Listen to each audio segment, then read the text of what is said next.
Do you ever feel like in life things are not going the way you want them to go? You do your best, it doesn't turn out in the way you want. You do things right, it still goes wrong. Join me today as we delve into our options of what to do when things go wrong or not as we'd hoped. And this all contributes to our stress and to feelings of burnout and ultimately possibly to burn out properly. So let's look at what we can do. I spoke to a SENCO, a special needs coordinator, this week, and she had done an enormous amount of paperwork. She had really gone over and above for this child and the family, handed it all in by the deadline, and the local authority didn't recognise it, didn't take it in on time, didn't agree to do what they needed to do, and the family was mad, frustrated, hurting, and they let it out at her. The school was frustrated because then there was no funding. You know, the normal story. And this SENCO was beside herself with frustration and exhaustion and frankly, anger, and just feeling so drained and like all the work that she'd put in. No one saw it. No one seemed to care, wasn't recognized. No, thank you, nothing. I know it's not why we do the job, but it's nice, isn't it? A bit of recognition. So she was screaming. Literally, I don't blame her. I get that. I've been there. Life is tough and things around us don't always go how we want. It may be at work. Things don't work even when we put our all into it. And maybe at home when things just aren't going well for lots of different reasons. We all have that, don't we? At different times. And I know it looks like the people around you are all fine, but probably actually underneath, they may be looking like a swan, but they're paddling madly underneath. I think there's very few of us in life that go through without challenges. So the question is, what can we do so that we don't get more stressed, we don't burn out, and that stress doesn't sit in our body and it doesn't sort of get deep inside and cause burnout for whatever reason that is for you. So what can we do? I don't want to minimize the big things that you've got going on, but let me give an example of what has really helped me. So last week I was in and out of hospital having tests for really quite considerable pain. And the doctors were amazing. I had hours in hospital on various days and they can't find a reason for it. So they're calling it a virus. Yeah, I've got some more tests coming up and things, but the fact is I get sent home and the pain isn't as bad as it was initially, but it's not great. So I'm living with pain. Now, a lot of us live with pain, I know, but we have a choice what we do with that. So I was thinking this morning, can I get up? Do I feel too unwell to get up?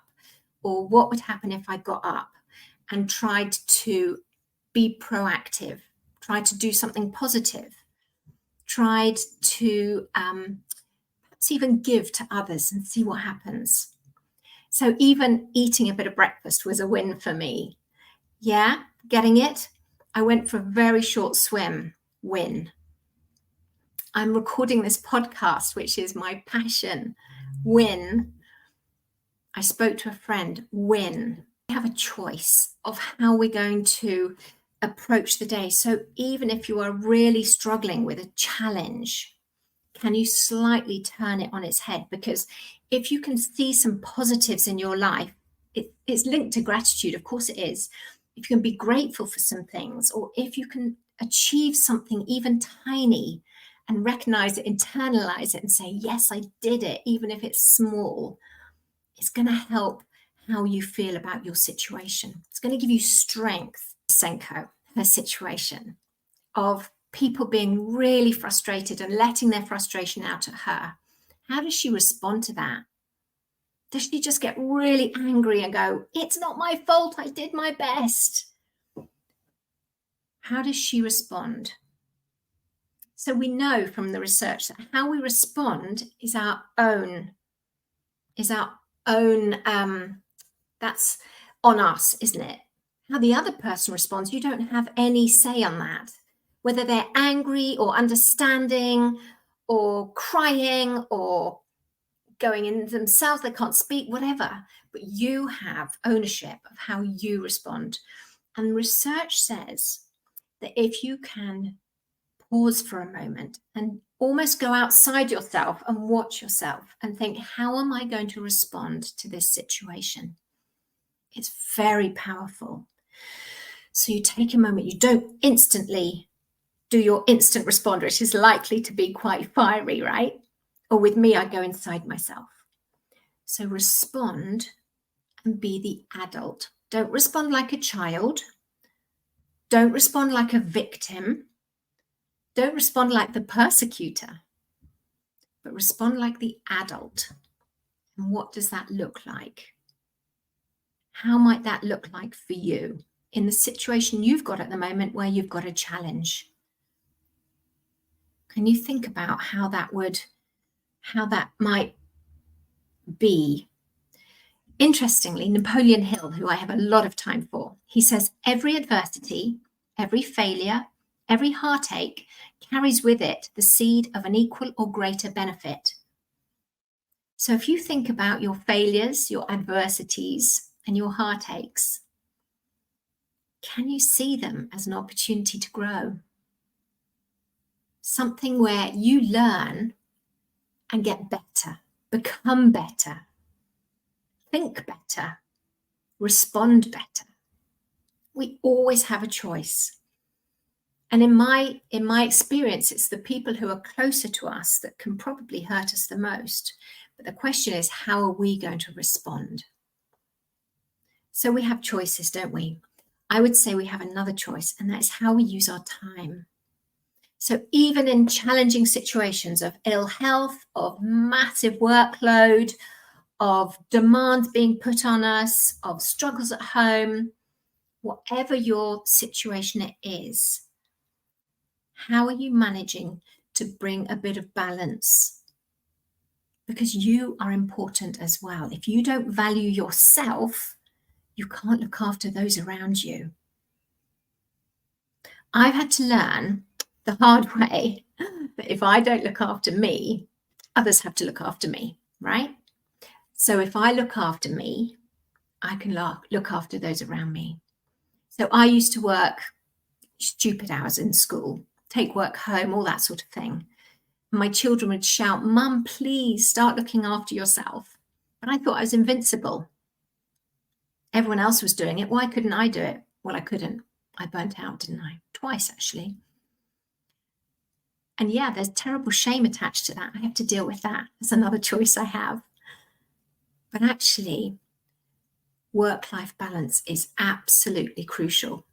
Because if you don't take some time for you and invest in yourself, you're not going to be well. You're not going to do your best. And actually, all the research says that if you put in boundaries and take time for yourself, you will be more creative. You will be more productive. You will be more motivated. So it's slightly ironic that the more time you take for yourself in a good, balanced way, the better you'll be able to do your job. Into my job, and probably didn't work very effectively or efficiently, wasn't productive. So what does that look like for you? What choice could you make today that would help you to take some time for you, to prioritize yourself? What does that look like? Is that a gym? Is that a walk? Is that eating a more healthy meal? A phone call with a friend? What does it look like for you? Is it a long bath with a book? For everybody, it's going to look completely different. So you need to recognize what you need, because it's really important that you start to do that and you have that choice. I haven't got all this right, believe me. I keep messing up. I keep having choices and I make the wrong choice. But then I pick myself up and off we go again, because tomorrow's a new day. So it's the holidays at the moment in the UK. Summer, it's even sunny at the moment. Time to start some new habits. Because even if you're in a really challenging situation, put in one new habit or decide to respond to someone differently today, or start a new way of eating, or a new way of exercising, or a new sleep routine. Lots of different things that we can do. Because let me just give you a few statistics, because this is a bit shocking for me. So the NEA statistics say that nearly 55% of educators are considering leaving the profession earlier than they had planned to do when they started because of stress and burnout. Okay? The American Federation of Teachers says 61% of their teachers emphasize the need for better support system because of their negative mental health.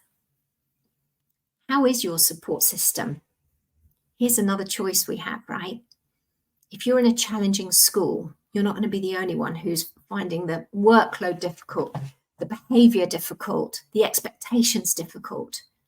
Can you share with somebody? It's amazing what a bit of vulnerability can do. Do you have support structures outside of work? Do you need to work on those while it's the holidays? Build those relationships. When things get really difficult for me, and in the past when I've got close to burnout, I've tended to isolate myself. But actually, that is the worst thing we can do. We need to go and build bridges with people who can then walk through the mess of life together with us. So I hope this has given you some ideas to think with, some thoughts, some inspiration, really, because you're so worth it. You are so worth investing in. Don't ever let anyone tell you you're not, because we can all do better all the time. We're all learning, aren't we? If we stop learning, however old we are, then what's the point? We can always improve something. So I really hope this has given you some energy and some ideas today to do a little bit better. And get in touch with me. Let me know what you think. Thanks for listening. I hope you took something of value from today.